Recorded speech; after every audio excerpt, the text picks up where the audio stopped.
What's going on, everybody? Welcome to the Frankie D'Astoli Show. I am your host, Frankie D'Astoli. I am here with two of the greatest people that I know, Rob Fink and Jake Culleny. Not only are they great because they're phenomenal real estate investors with a ton of knowledge, but they're great because they always offer a helping hand. And when you are a real estate investor, your community, your networking, all of that is super, super important to move into real estate, to move on to the next level. And I couldn't be more excited to have them on. They both are a partnership, which we're going to talk a lot about partnership, but they started off individually, and I'll kind of break some of their attributes down. Jake started real estate investing in 2020. He flipped a couple houses. He owns a couple of rental properties, and he manages and owns an Airbnb in Vermont, which he goes down there quite frequently for skiing. And Rob, on the other hand, has been an investor since 2019. He has a very, very diverse background. He owns and operates a general contracting business. He's flipped about 40 homes. He owns approximately 30 rentals. I think he's losing count at this point. And another cool thing is he owns and operates a laundromat and an Airbnb. So these are guys that come with a ton of diversity to the table, and they've recently broken into an extremely new realm of really, really focusing on ground up development, which we're going to be talking a lot as they establish their new partnership together, community developers. But I couldn't be more excited to have Jake and Rob on the show. Fellas, how you guys doing? Pretty good, Frankie. Doing awesome, man. Thanks for having us, man. Really awesome to see how far the podcast has come and seeing how far you've grown, and just glad to be here for sure. I appreciate that. Thank you, guys. And I'll give you guys kind of a quick backstory. When I was leaving my W-2 job, and I talk a lot about this on the podcast of just kind of like your vision, your transition, your action, your faith, those 4 steps. Jake and Rob were a huge part of my transition plan as I kind of came into working with them on some stuff as we kind of as I left my W-2 job, bringing some deals to them. I know we closed an awesome 5-unit in Browns Mills.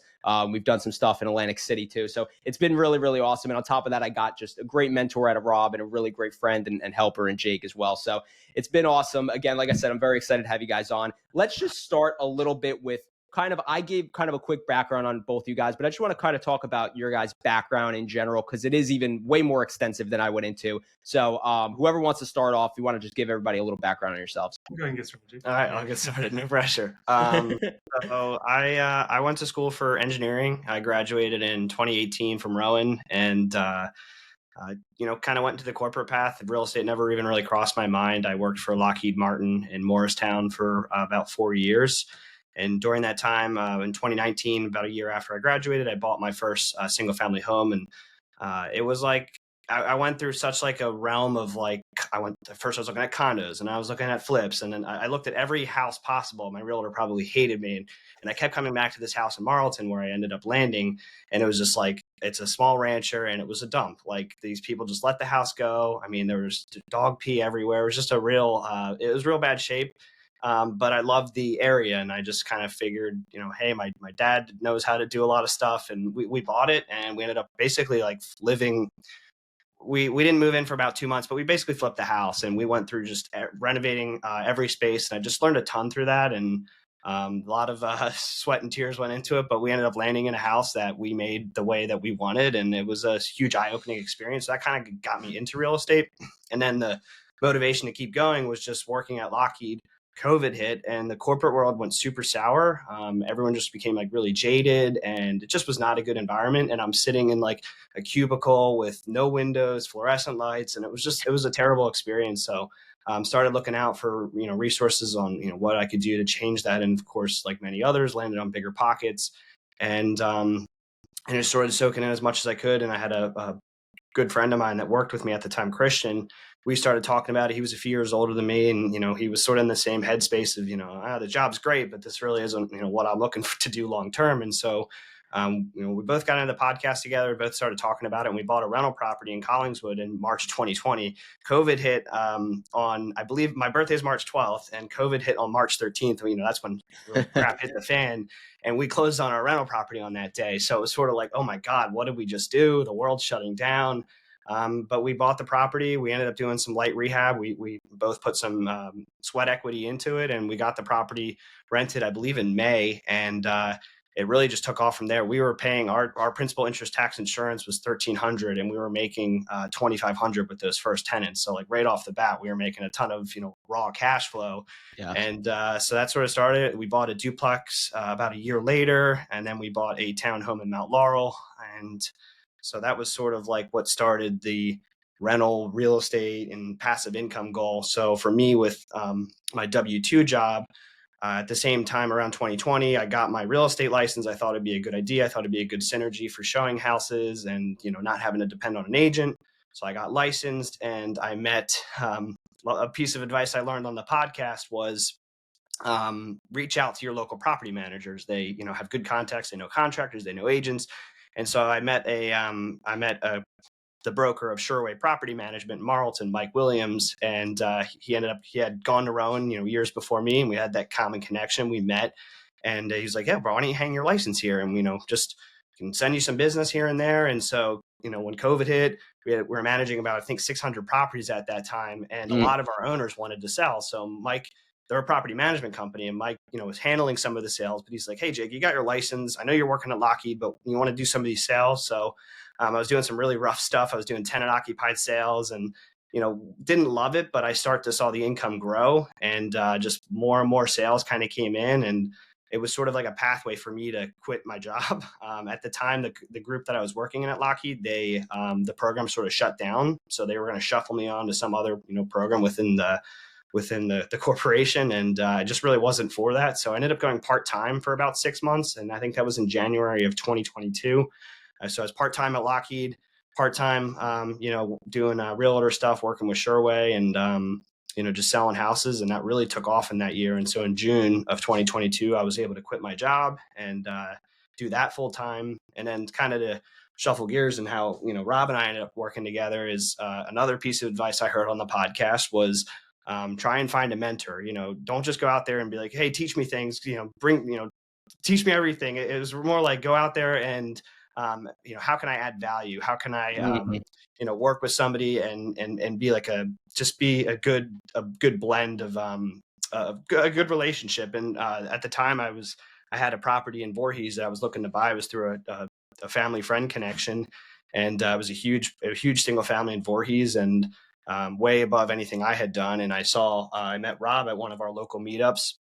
I saw what he was doing with his flipping business, and I was like, "Hey, maybe this would be a good partnership." We walked the property together and just kind of talked a lot, and that property didn't work out, but I sort of like planted the seed of, "Hey, here's where I'm at." I was still at Lockheed at the time, but I said, "I got an engineering background. I've done a couple flips. If anything I can do in your business or help, like, I'd love to learn." And sort of like grew from there. And you reached out a couple months later. He was about to have his first daughter, Alana, and just sort of took off from there, and here we are today. But that's sort of like my backstory. I don't want to go too deep into that, No, but no, hopefully no, that's that great. is I think, yeah. and Rob, we're gonna get to you in a second too. And I don't want to jump the gun because we're gonna definitely talk about mentorship. We're gonna talk about partnership. But I think, Jake said a bunch of things that really stood out there. But one thing is, there's this overall growth through real estate. It doesn't happen overnight. It was kind of like you fell into one property and, wow, just as you bought that property, things started going crazy, but you battled through the craziness of COVID and what the uncertainty is there. And you start moving on and you meet other people and you meet other connections. And, some of these relationships that you meet in real estate, they're not always long lasting, but they're fruitful for what they are, and they help you on that growth path. And I think you've seen that to this point where you get to Rob and you approach him not so much from a perspective of, "Hey, I'm looking for a mentor, just teach me everything you know," but, "Hey, how could I serve you?" Right? You're seeking to serve at that point. And in regard to that, you're bringing value to Rob. And again, we're going to get all into that mentorship and partnership, but great Yeah. backstory, Jake. I Yeah, appreciate it. thanks. Rob, take it away, baby. Yeah, so I would say the seeds of my real estate journey kind of started in college. So in college, my friends and we kind of had like a summer job where we were canvassing, so door knocking in different neighborhoods for a Yes. handyman franchise. So we were going around knocking doors, asking people if they're looking to do any sort of like renovations or anything like that. So we would collect people's information, put it on a form, bring it back to like our office, and then get paid for every lead that we generated. So that was like right around 2009, 2010. So it was definitely like a rough time for a lot of people economically. And that's kind of like how that was one of the ways we were generating leads. So we worked for that company for a little bit. Then my friend Nick and I said, "Hey, why don't we kind of start our own? We kind of know how the leads are generated. Sounds like that's one of the hardest parts of the construction business. Yeah. It's not, it's part of it, but it's definitely not the hardest part or the only part. So we decided to start our own kind of like franchise style handyman company. So we started that while we were in college. We grew it over a couple of years. It was doing a decent amount of revenue. I ended up graduating college in 2012 and kind of had a decision as to which route I'm going to go. Am I going to kind of continue pursuing this, or am I going to get a job? I went to a college where entrepreneurship was like not a thing that was talked about. Like nobody really did it. Nobody knew like what it was. So when I told people like, hey, I'm going back to like my dorm room and I'm like, emailing like customers about like, problems that we caused in their house with their kitchen renovation, because we didn't know what we were doing. It was kind of a weird thing. So That's great. our model was that we would sub everything out. So my partner and I, we were not involved in, construction like whatsoever. And the crazy thing looking back at it now is that we weren't even physically there, like for the business at all. We weren't overseeing our projects, like literally nothing. We were just like completely hands off from like everything. So going back to graduating college, I had this decision kind of, do I want to get a full-time job? Do I want to pursue entrepreneurship? I applied a few different places. I actually had a job offer from Morgan Stanley and then another place that I ended up deciding to turn down. And I'm glad that I did, and kind of just decided to go the other direction of entrepreneurship. So the year after that, we ended up listing our company for sale on Biz Buy Sell. And then we had a few different inquiries. We ended up selling it to one of the people that inquired. And that was a super interesting experience, selling the company. How old were you at that time? 23, I think. Yeah, 23 years old. You sold your first company. That's amazing. Yeah. So we did that. And then after that, it's like kind of, what do you do now? So we sold the company. We got a good bit of the cash up front from it. And so what I decided to do was to use that cash as essentially like not to buy an entire house, but to put money into a project. So bought my first property in Philadelphia in kind of like a rough neighborhood that I was definitely like enthusiastic about in 2013. And that was a 6-bedroom, 3,000 square foot house in like kind of a bad neighborhood. So that was definitely like kind of like an intense first project, had a lot of problems all by itself. Go all in.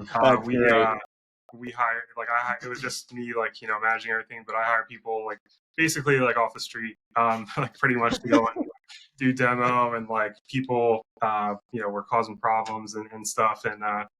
And so that was a pretty interesting experience, but I got through it and, basically ended up fully gutting this entire house. I didn't know at first that I'd have to fully gut it. Fully gutted the entire house. So I kind of got to see the whole process of wiring, all new plumbing, all new wiring, everything, essentially like new construction just from like the walls in. So got that done. And that was kind of like an intense experience. So I ended up taking a little bit of time off from real estate after that, trying to figure out kind of what I want to do next. And I had another business opportunity come my way for a wedding videography company, which is an industry I was never involved in, but somebody I knew was looking to get out of their business. So ended up taking it over, rebranding everything, kind of taking the existing processes, bringing on a different partner to help me out with it. And then we ran that from 2014, 15 up till now, actually. So been running that business since then.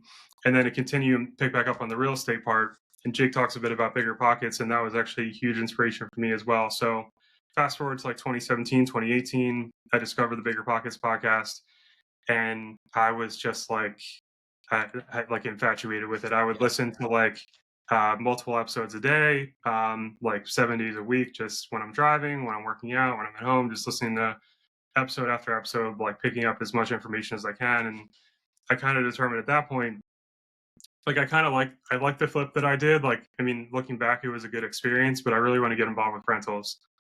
So from that point forward, my main priority was really to acquire as many long-term cash flowing assets as possible while still having active income with my other business, and then potentially flipping as well. So kind of continued on that path from like 2019 up till or 2018, 2019 up until like 2022. And at that point, ended up sometime around there, ended up joining our local real estate group, which has been huge. That's where I met Jake. So ended up having a event at a house that I was flipping, kind of like a walkthrough met Jake there. And then Jake kind of mentioned that we continued talking. He kind of brought an opportunity, which was awesome. And just after I met him, I'm kind of like, how can we figure out a way to work together? Yeah. And, ultimately led to the partnership that we have now. So. That's fire. I mean, like, there's just so much that I would like to dive into in regards to like buying a business also. Like one question, and then I know we got to segue because there's so much that we want to talk about, but what'd you go to school for, Rob? So yeah, I graduated with a degree in finance. Okay. And Jake, you were an engineer, right? Yeah, electrical engineering. So like, because I graduated with a degree in finance too, but maybe I'm just way behind a guy like you, Rob, but like at 23 years old, I'm not, selling businesses and buying business. What do you attribute to kind of like, being a young entrepreneur that just has kind of that foresight to like do those types of things and to make those types of moves? To be honest, it's not really like foresight. It's just like having an idea and then saying, let's figure out a way to do it. Yeah. And just straight up, figuring it out with no other direction other than like research and like, grit. Yeah, Rob's personality is just like figure out how to do it, where like mine is like, I can really get stuck in the analysis paralysis. Like, all right, well, we got to know every single facet to this before we can venture into it. I remember when I met Rob, and at the time he was like, he's doing a ton of flips, he's doing new construction. I'm like, Rob, how long you been a contractor, man? Like, you must like know how to do all this stuff. He's like, dude, I can barely swing a hammer. Like, I don't know how to do it. I've learned, I've talked to people, I've watched videos, and I understand it, and I know how to delegate it. And it was just like, it was just such a mind blowing thing when we first started working together. And I think that actually is like a good, I think it shows why you guys actually make a good partnership, because Rob is very much like, get it, go, and make it happen. And Jake, you're more analytical. And I think when you think about partnerships, at least in my own partnership, my partner Steve too, like we offset each other in a lot of ways. And that's actually very beneficial. And even when I think about my marriage and my wife, like Christine is extremely introverted. I am obviously an extroverted person. And it's kind of like these opposites attract in this way. So let's talk about your guys' partnership. So obviously we've kind of come to this point where you guys introduced each other at one of these houses that Rob was flipping, and you found a way to work together. How did that partnership kind of come about? How did it start, and where is it today? Well, the partnership itself, I've been working with Rob since I guess around April of 2022. Yep. It was a few months after we met at that property, and again, that property didn't work out. But I think the idea of, hey, maybe there's somebody, maybe for Rob, hey, there's somebody I can work with, and you had reached out a few months later. And I think the main motivation for you was, your daughter was on the way, and you knew that was going to be a huge, time commitment and family commitment, and managing all this stuff yourself wasn't really necessarily feasible or healthy. So, reached out and sort of worked for you for about 2 years as sort of your project manager and managing most of your rehabs. And not, I wasn't doing that with the expectation that, okay, a partnership's going to come, but sort of just did what was asked. And my time was still split with Sherway at the time. So it wasn't like I was full time with you, but I did as much as I could. And I think that's sort of like, we both saw the value in each other, and sort of kind of talking about partnership. We were, we have very similar interests when it comes to like new construction and development. And we work well together, where we just both bring different things to the table. So I think that was sort of like the birth of the partnership. We had a lot of stuff to figure out because Rob had been doing it for a while, and he had, his LLC set up, and he had pretty much on the real estate side had been doing it by himself up until that point. You never really had a partner in real estate. So there was definitely, and we're still to this day figuring that out. But I think, the partnership was birthed out of that. And I guess officially it's been since about like the fall of 2024 since, November, officially. But, we started Community Developers, which really the focus for us is to do ground up new construction. And, we're doing that. And, that's kind of where aggressively too. Honestly, you guys are doing it aggressively. Yeah. So, basically kind of like when Jake, when we first started working together, kind of like you mentioned, we were having our daughter, and I kind of had no idea like what that's going to look like as a first time parent. You just don't know. So I'm like, kind of what is my time? What does my day look like now? Like, how much am I doing? And is it realistic for me to kind of continue doing that? So kind of ran into Jake at like the perfect time, where he had some time to help manage projects. He had some experience doing stuff like that before. And for both of us, it was definitely a learning experience. I think for me, bringing someone else in and, was a whole kind of like different experience. I'd hired people on like the construction side and stuff before, but never somebody like more like on project management. Like administrative kind of side. So that was definitely a new experience for me.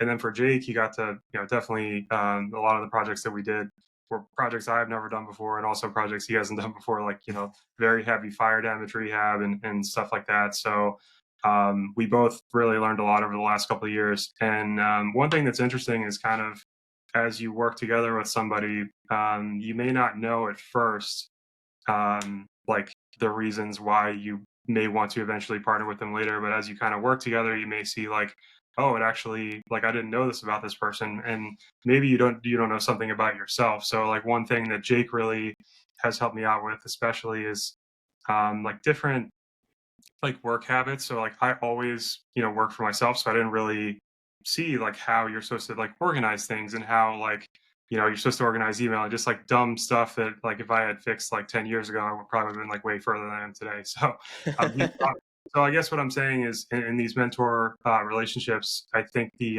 mentor mentee, a lot of times the mentor learns just as much as the mentee does, just in like a different way, which is really cool. And I've definitely seen that over time. Yeah. And I mean, even personally, I mean, Jake is probably one of the most organized people that I've ever met, and he's helped me out with a lot of stuff in regards to that too.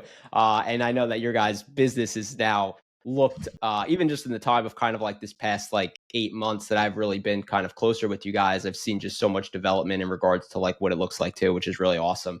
Yeah, I mean, so going from partnering on these flips and rentals in regards to Jake being the property manager, and now you guys are forming community developers and really getting into some ground up construction, what does that transition look like for you guys? And it's great because you see this, and people talk a lot about this in kind of like this stacking mechanism with real estate. It's like, oh, you kind of go into a single family and then you kind of go into a multifamily and you start getting into bigger units. And what you guys are seeing is you were kind of in rentals to flips to new construction, and there's that development also there. What has kind of been that development that looks like, what does it feel like on your guys' end? What has been some challenges, and then what has been kind of more of like that aha moment that you feel like if you found one?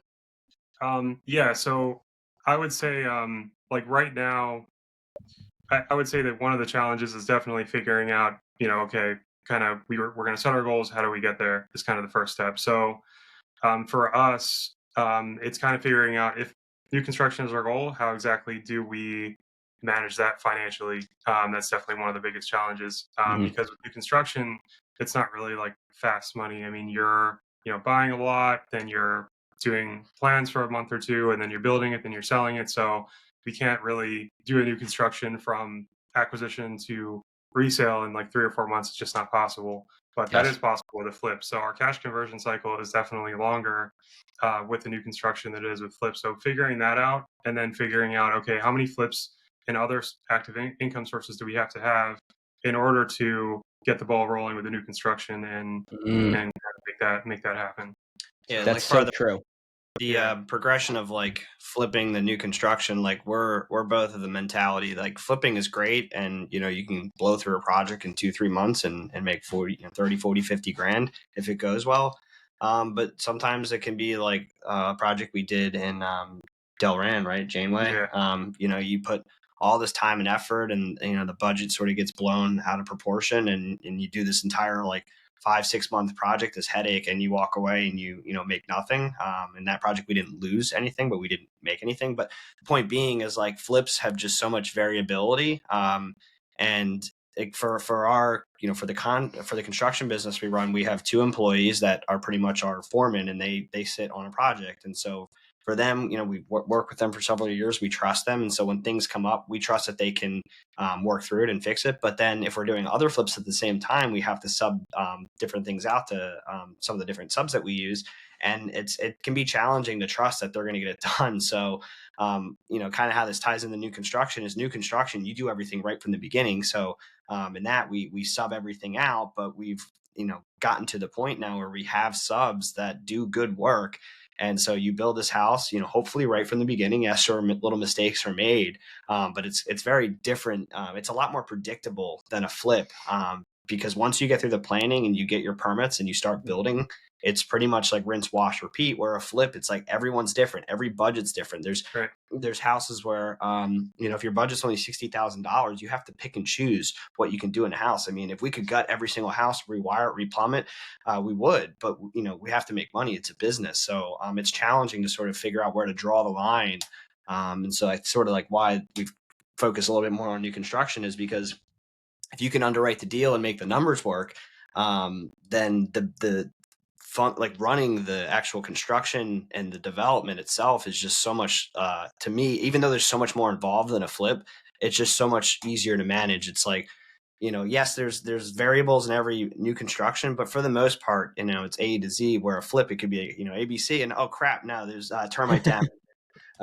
Powder post beetles, and now we got to frame the entire floor, and everything just gets thrown out the window. So that's sort of how the progression of getting into new construction. That's a really good point. It sounds like kind of once you pass the initial hurdles, and I want to talk about zoning, I want to talk about like permits and all that stuff too, but the simplicity is there because it's just a blank canvas and you're drawing it, right? One thing that I personally didn't think of that, Rob, you did bring up is how do you, because you're in this full time, how do you keep that cash flow coming in? Because if you're start to finish on a new construction deal, and let's just call it a year, it's hard to wait a year to get paid, right? Like, so you have to keep the other projects that are coming, those flips and all that other stuff. And I assume that if you're doing new construction, and I want to just talk about your two foremen that you have, are they building the house like totally, or are you getting other people in there that are really building that property?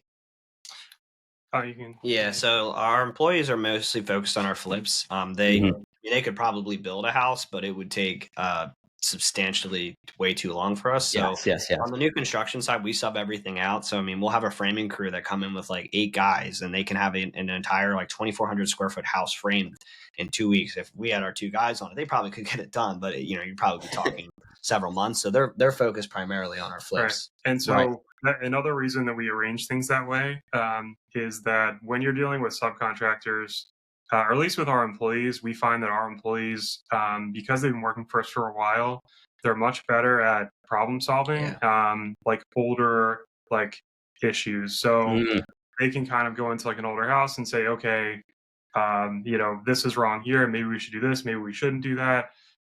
Or another important thing is they can go into a house and say, hey, Jake and Rob, just so you know, like there's this issue here, like we should fix it. So they have a little bit more of a vested interest in our future. They're not just coming there to do the job and leave, essentially. So they're going to be there from this project start to the project end.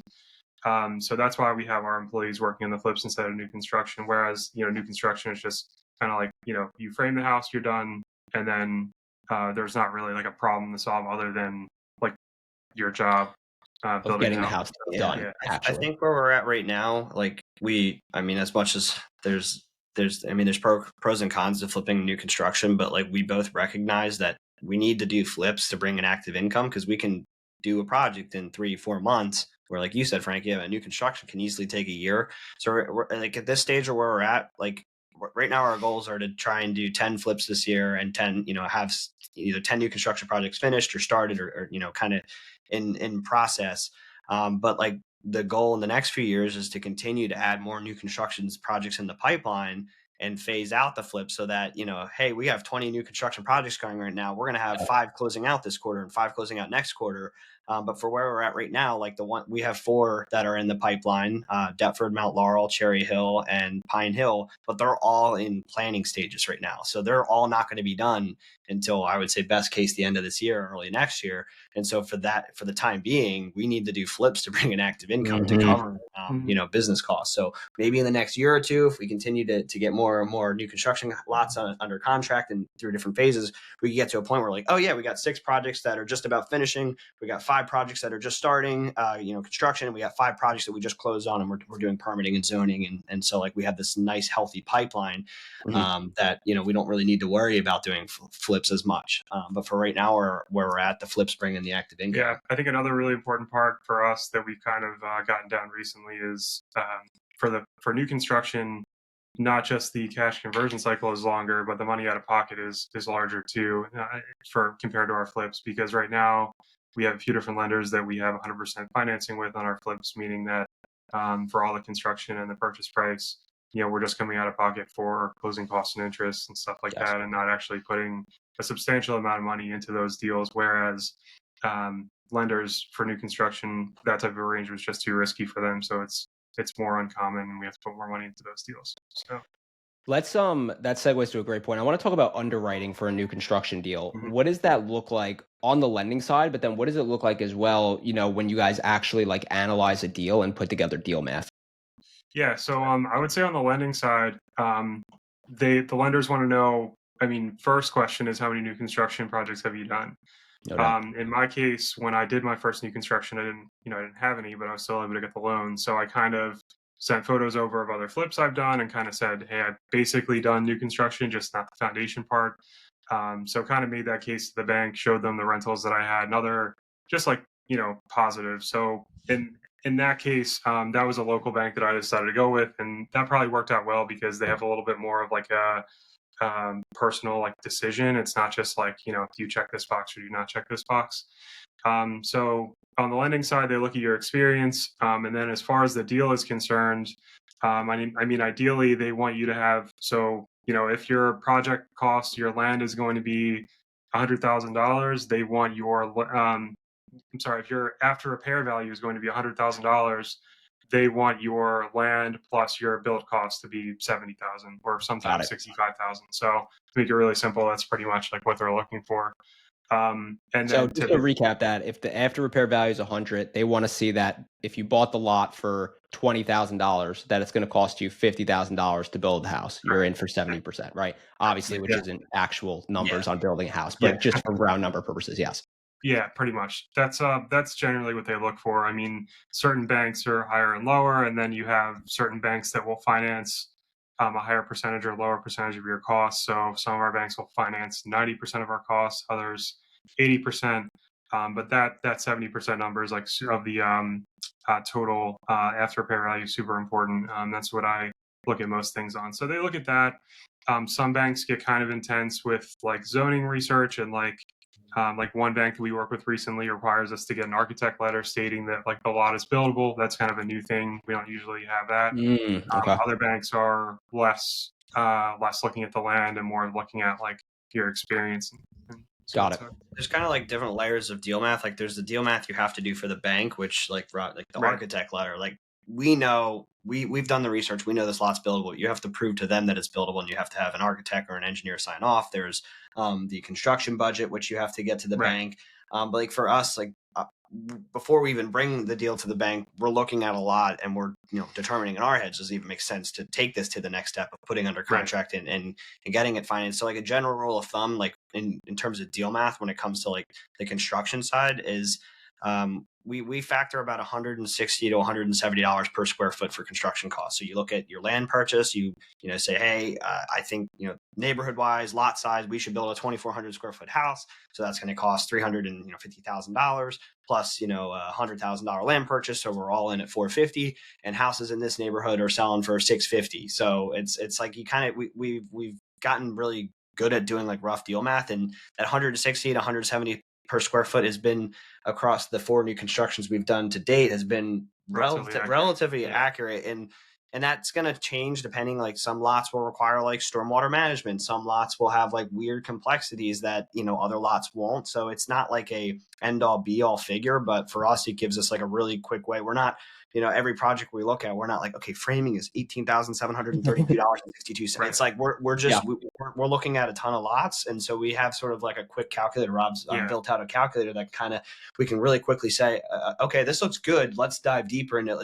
Is there wetlands? Is there pine lands? Is there any other weird things we're not seeing on this lot that would just completely blow this budget out of proportion? And if not, then it's like, okay, let's get this under contract and move to the next step. Right. So kind of like more recently, since we've had the calculator, I mean, usually like Jake and I kind of talk about it. We go through it. We kind of bounce ideas back and forth. And kind of a lot of times the next step is the calculator. So our calculator shows us we have different levels of rehab and new construction, which we can estimate.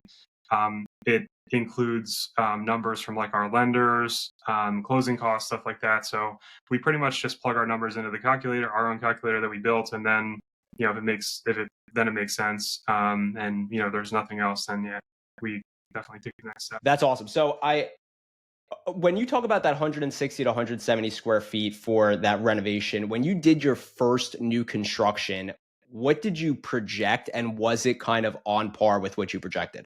Yeah, I'll let you answer that Yeah, one. so it was actually like I think it was relatively close. I don't have the comparison like in front of me right now. That first new construction project had its own set of hurdles and difficulties, but the actual construction part was not really one of them. I might have been off. I think if I remember correctly, I might have been off by like around 10%, but I Okay. was like relatively close because I for that particular project I had all my quotes lined up beforehand and was Mm. really really paying attention to the details because it was the first time I was doing one. So Yeah. Yeah, I think for somebody that's doing their first, like having a general contractor provide a quote, that's yeah, that'd be a good way to start. Even if you think you're going to do it yourself and manage it yourself, it's still, if you don't know like how to estimate things. Like for you, you had done a ton of flips, so you knew yeah. what things cost. But for someone that's maybe only done a couple like light cosmetic, paint and carpet flips, like it's new constructions. There's a whole nother layer of things that you're dealing with and Yeah, estimating. yeah, for sure. And I mean, the way that we do it obviously is to manage it ourselves. So we manage all of our subcontractors, but that's not the only way. And Yeah. and for somebody that has a deal that's relatively has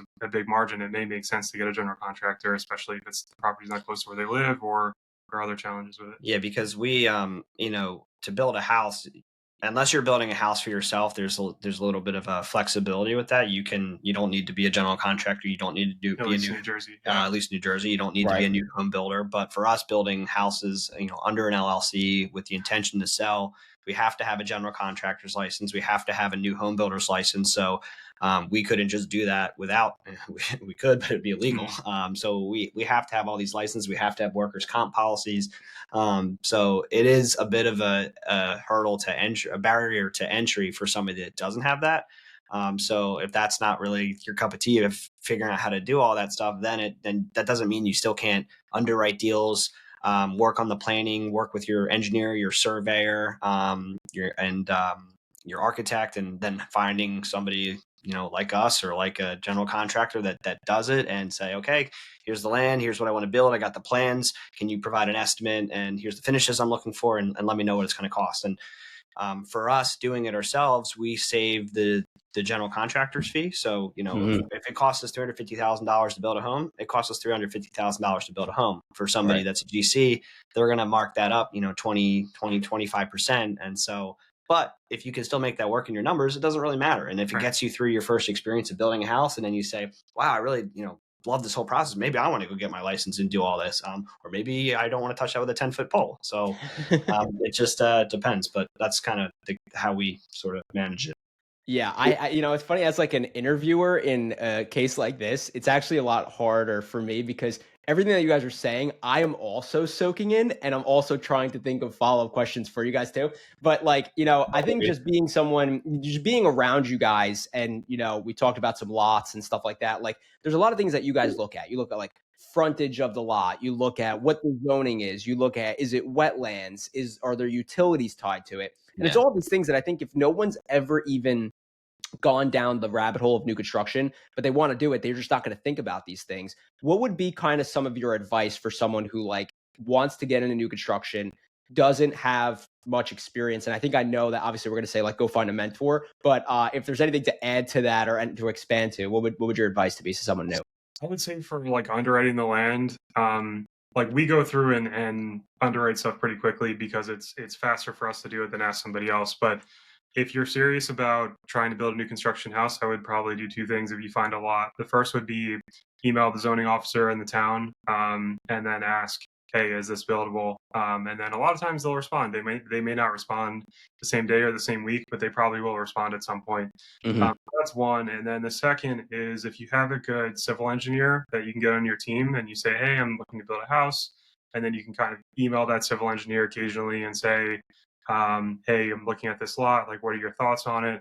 That can definitely help out substantially. And if you're kind of new to new construction and you don't do either of those things, I would say it's like extremely risky to buy something. But Yeah. I think doing both of those things would at least mitigate some of the risk because the engineer is going to figure out if there are wetlands or any other sort of weird environmental high level things going on.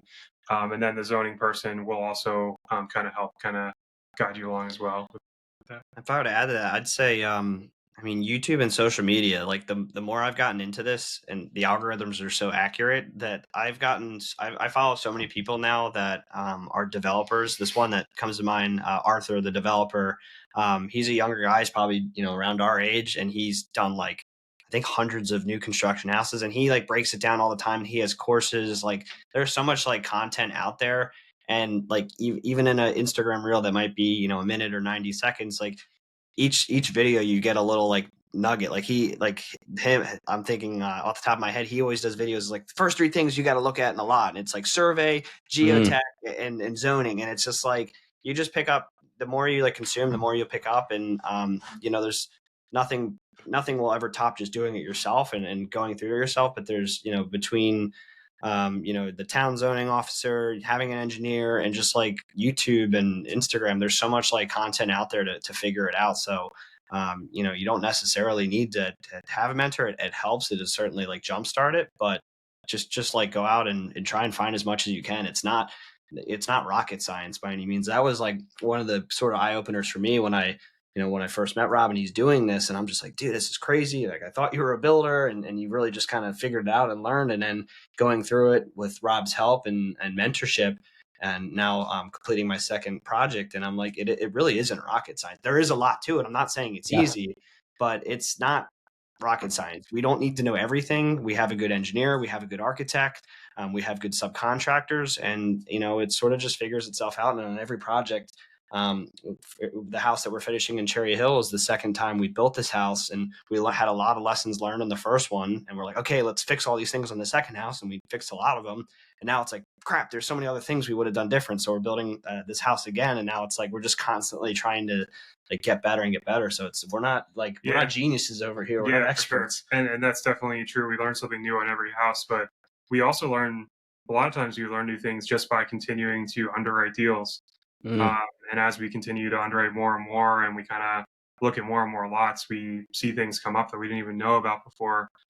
For instance, we were planning to build 5 houses in one location a couple weeks ago.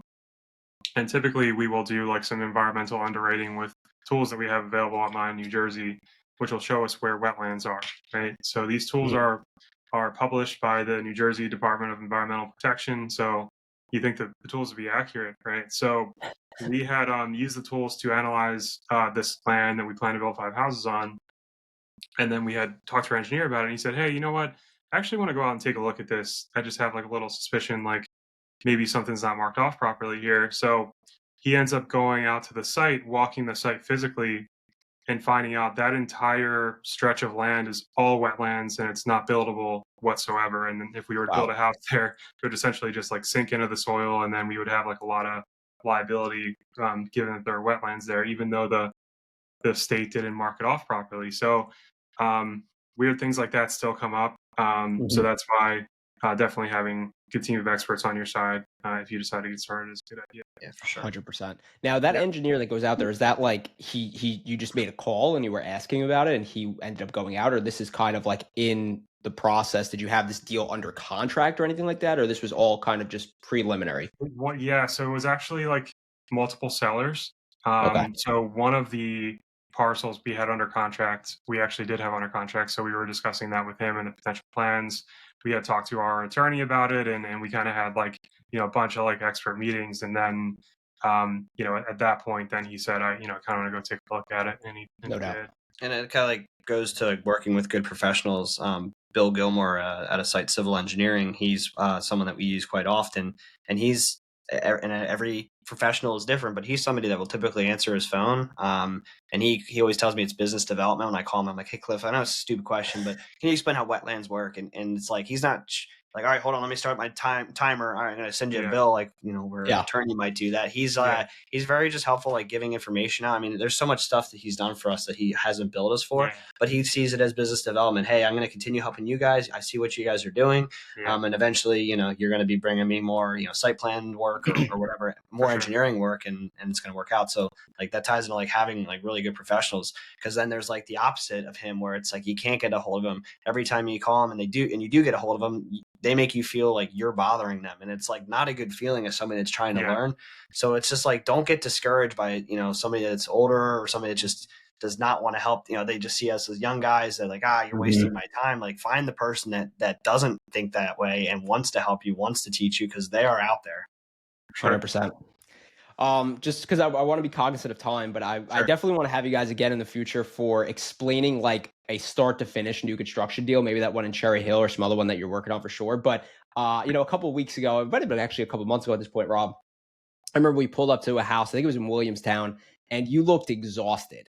And I asked why you looked so tired. And you were like, I was up all night building this AI bot to like do some absolutely insane things for me. And you guys, it seems like you guys are incorporating AI a lot into your business. And I'd like, just for me personally, like AI freaks me out a little bit. And I think I just don't know a lot about it. And I think of the worst things that could come from it. But like, I'm sure like people felt that way about computers when they came into the world and stuff like that. Right. So tell me about what you're using it for positively and how it's, impacting your business. So, kind of a weird story goes along with this too. So, we, and I can probably say this now, because the person's not going to be with us too much longer, but we hired somebody recently, overseas, and, kind of, wasn't going well and getting a lot of communication back and forth. And I kind of realized that the entire time that we're talking to this person, they're just using like ChatGPT to talk to us. I'm like, oh my gosh. And how do you know that they're doing? It's just after you see enough of like the output from it, like you just recognize there's a certain style of like language that it makes. And so then we had like a, screen tracking software because they're overseas, and, went on their like time tracking software and saw that they're spending, hours a day like on ChatGPT. So I said, oh my gosh. So I said to myself at that point, okay, why are we paying somebody to like use ChatGPT when maybe there's a way that we could just use AI to like automate some of the processes in our business? And that was just kind of like the spark that started me looking into stuff. So then I started looking into, okay, ChatGPT and these other large language models are like have a website, you can type stuff in. Okay, that's great. Is there a way to actually integrate it into the business where when, let's say, X happens, then like something else happens, and then ChatGPT like is part of that process to like analyze maybe data or do something else like in the business, almost like an if-then routine or some sort of routine. So it was just like a random idea I had, and I was curious. I didn't talk to anybody about it, so I started like researching it, finding out that is a really big thing going on right now, that not a lot of people that I know personally are doing, but a lot of people in other parts of the country are. So it's really integrating AI into like different workflows and routines. So the way that we've used that recently, and it's continuing to evolve. So initially, I was doing a lot of that like back end kind of building and programming myself, which is why I was so tired that day. Ended up realizing I'm not the best person for that, so we hired a developer online recently, and he's helping us out a lot with it. So a couple of different ways we're using it is, one, we're feeding all of our construction receipts through like automatically through OpenAI to analyze our receipts and figure out exactly line by line what every category, every item is for every project. So we know exactly how much we're going to be spending on adhesives, how much we spent on lumber, doorknobs, like all these different categories that we have. Whereas before, we have all these Home Depot receipts and, we're spending all this money, and we say, okay, well, we can kind of figure it out, but like Home Depot doesn't give us like a category for every receipt or every item that we can really easily use. So we're going to do it that way. So we have all that information kind of coming through and analyzing our receipts. That's one thing. And so with that particular system, we actually have something built out where our contractors have a phone number that they use to send us receipts. So contractor goes to Home Depot, buys something, takes a picture of a receipt, and then it goes to our phone number. At that point, we actually have an AI system analyzing the receipt and then responding to them if they don't provide us certain information that we need, like the job name or something like that. So that's kind of like the next part of that we're working on. But the more interesting thing to me is we've been building a lot of things recently to help analyze and underwrite deals. So one thing that we're working on right now is we are taking thousands and thousands of records from the MLS, figuring out like exactly what properties are selling for and different square footage ranges and different zip codes, because as like the square footage of a property changes, so does like its price per square foot. So like on the lower end, like a 900 square foot house may sell for a higher price per square foot because it's small, and then a bigger house may sell for a lower price. So trying to look at all that data and then figure out, for instance, okay, in this zip code, all houses above 1,700 square feet are selling for like, let's say $100 a square foot. So if we're building new construction there, we should definitely not build over 1,700 square feet. So trying to use it to figure out what size houses we should build, and then also to analyze MLS data to figure out, okay, here's a list of several thousand properties. We actually have one routine where it's organizing all the MLS properties that are currently on the market and then assigning a heat score to each one based on our criteria.